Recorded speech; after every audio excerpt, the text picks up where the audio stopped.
सालों से एक समस्या, लेकिन सॉल्यूशन कुछ भी नहीं। बार बार बाढ़ जैसी तबाही आती है, चाहे बिहार हो, उत्तर प्रदेश, दिल्ली हो या फिर पंजाब। पंजाब के हालात खराब हैं। बाढ़ से हजारों गांव बर्बाद हो गए हैं, लेकिन इसके जिम्मेदार कौन है और ये किसकी नाकामी है? आज आपको बताऊंगी पंजाब की वो कहानी जहां बांधों, नहरों और तटबंधों ने खेला है एक भयानक रोल, और इसके कई सारे सच पीछे छुपे हुए हैं। नमस्कार, आप देख रहे हैं भारत एक्सप्रेस और मैं हूं आपके साथ अक्षया पाठक। पंजाब में इस समय हालात पहले से थोड़े बेहतर हो गए हैं।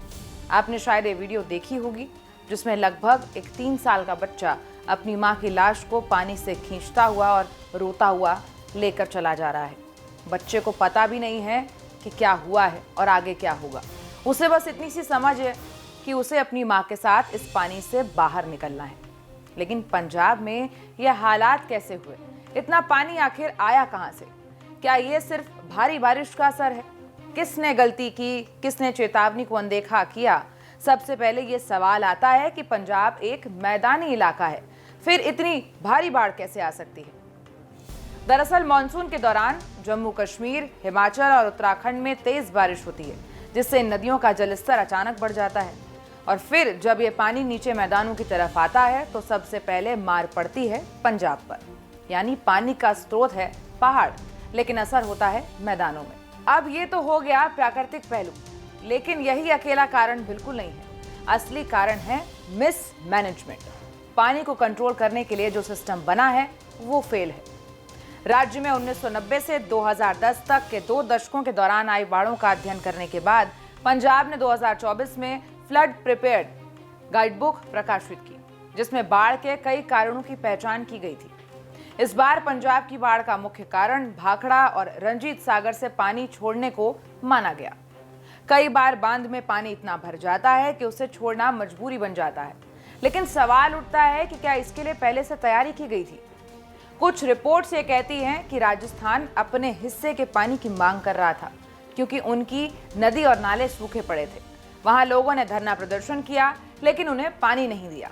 इसके अलावा इन बांधों को सितंबर के बाद ही रिचार्ज करते थे, लेकिन इस बार पहले रिचार्ज क्यों किया गया?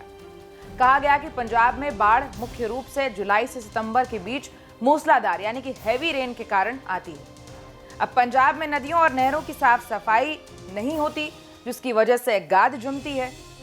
जब तेज बारिश होती है तो ये पानी निकल नहीं पाता है और खेतों और गांवों और शहरों में घुस जाता है। कई जगहों पर तटबंध टूट जाते हैं क्योंकि समय रहते उनकी मरम्मत नहीं की जाती।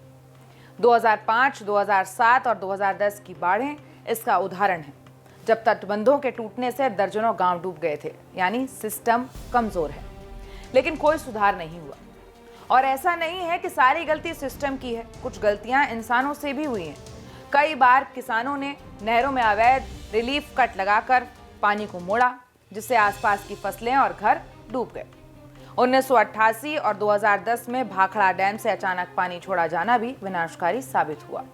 कुछ लोग अस्थायी पाइप, आउटलेट्स या रैंप बना देते हैं तटबंधों में, जिससे वो कमजोर हो जाते हैं और भारी बारिश में वो टूट जाते हैं। अब सोचिए, अगर पानी के बहने का रास्ता भी बंद कर दें तो पानी कहां जाएगा? यही हुआ है पंजाब में। नदी किनारों पर अतिक्रमण, अनियोजित निर्माण और ऊंचे हाईवे और एक्सप्रेसवे बिना जल निकासी के बनाए गए। फिलहाल सरकार ने तटबंधों को मजबूत करने और डैम से नियंत्रित पानी छोड़ने जैसे उपाय शुरू किए हैं, लेकिन ये साफ है कि लॉन्ग टर्म समाधान के लिए बेहतर योजना और जल प्रबंधन की जरूरत है। आपकी इस पर क्या राय है? हमें कमेंट बॉक्स में जरूर बताएं और देखते रहिए भारत एक्सप्रेस।